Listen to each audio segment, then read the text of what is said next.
Okay, I'm going to finally do it. I'm going to finally talk about something that has been a point of frustration for me for a long time. It's the misinterpretation of Aleister Crowley's famous quote, "Do what thou wilt," right? The whole quote is as follows: "Do what thou wilt shall be the whole of the law. Love is the law, love under will." Okay? So, if one were to read just a few sentences further than that, one would find what Aleister Crowley meant by it, because the man himself says it in the Book of the Law, I believe it is, where he says what that quote means.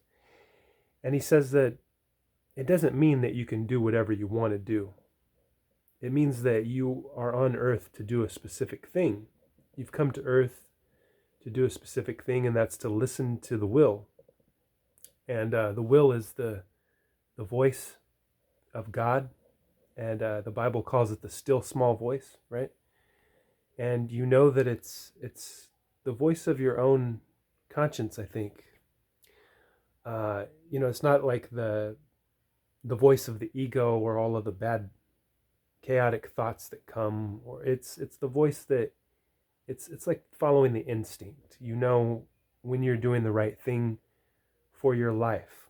And I've heard a lot of different people that are very anti Aleister Crowley, which Aleister Crowley made it pretty easy to be anti Crowley, right? So I get it. I get why they're anti Crowley, but a lot of those people that misinterpret that quote, they say that Crowley was saying, it's to live decadent, or you live however you want to live. Do what thou wilt means to live however you want to live, and just live chaotic and live reckless, right? And that's just not simply what it means, and it's not what he meant by it, because he explains it. And if you would just read these items, you would understand that. And you wouldn't have to say silly things on a podcast, on a conspiracy podcast. I'll tell you a little bit of history about my interest in Aleister Crowley. You see, I would always be interested in conspiracy theories, and I still am. I find them pretty fun to listen to and interesting, and I see it as entertainment mostly, though. I don't put too much belief or personal emotion into it, so as to save my mind from the paranoia and the schizophrenic chaos.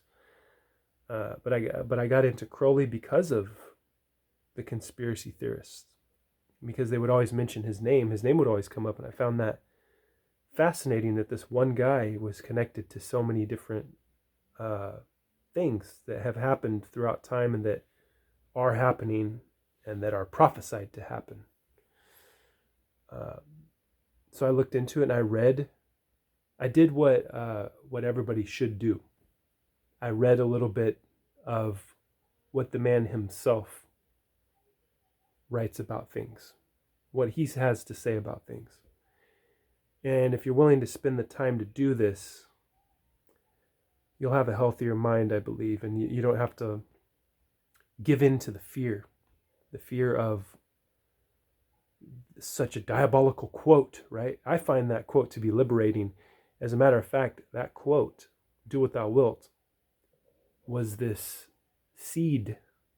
Once I read it, it was like it rang true, and I was like, yeah, that's right. I should be doing God's will, basically, the thing that I'm here to do. I should be doing that.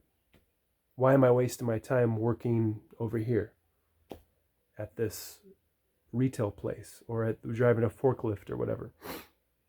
And I already felt like I shouldn't be there. And maybe it's your calling to do such a thing. Congratulations. If it is. If you're perfectly okay working for someone else and being told what to do. I am not.